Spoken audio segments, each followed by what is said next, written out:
Hello, friends.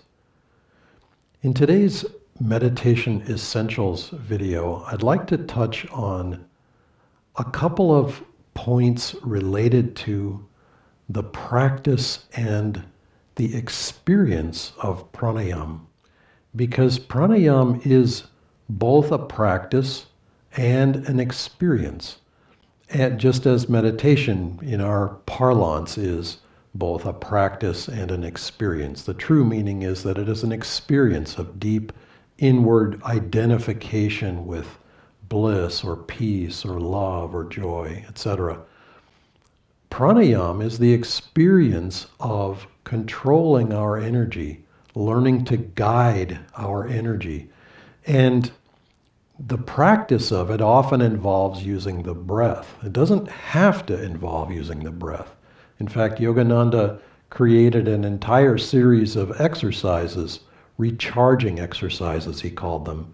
And they involve using muscular tension, consciously sending tension, consciously withdrawing and relaxing away from that tension, etc.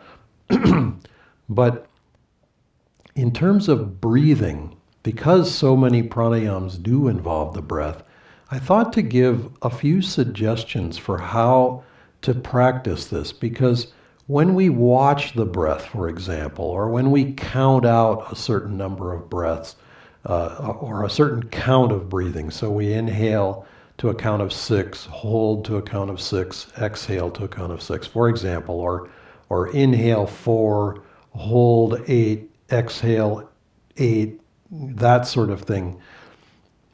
We can start to think, well, this is a little repetitious here, I watch the breath, what difference does it make? But in fact, watch for the effect that the changes in the breath have on our consciousness. Because the breath and the consciousness are intimately interconnected. In fact, while we're in this body, we pretty well cannot remove ourselves from that connection. When we leave the body, when we go into divine ecstasy, when we go beyond, then yes, okay, then that connection is broken. But for us living in the body, breath is life. And Yogananda very memorably said, breathlessness is deathlessness. So when we can achieve control, mastery over the breath, to the point where we can go breathless, consciously and deeply, then we can go beyond death. But for the purposes of our meditation practice, observe how, when you breathe, observe the quality of the breath. Observe how it feels in the body. This is the flow of air.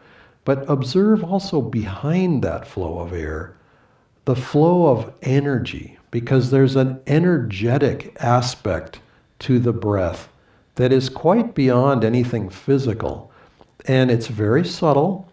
In fact, it's extremely subtle, but it's very definite and it's very relevant. And so try in your practice to tune into that flow of energy. This is the science of Kriya Yoga, and of course as a science it's a very deep study, it's a lifetime study, but every practice of pranayama can bring a new realization, a new understanding of what is the breath capable of, what is the energy itself capable of inside of us. And it's a beautiful exploration. There is remarkable subtlety to the breath. And as we learn to control our energy, we will find that the breath itself really changes. The quality of our voice changes. As the heart opens up, the voice itself will become softer. But as we gain control of the breath, we'll find that it's not so rough. It's not so kind of jerky and edgy. And it develops this beautiful, soft quality. Anyway, these are points that I will leave to your own exploration, but it is a marvelous exploration And I invite you to dive deeply in it in the practice of pranayama as a part of the practice of meditation. Namaste.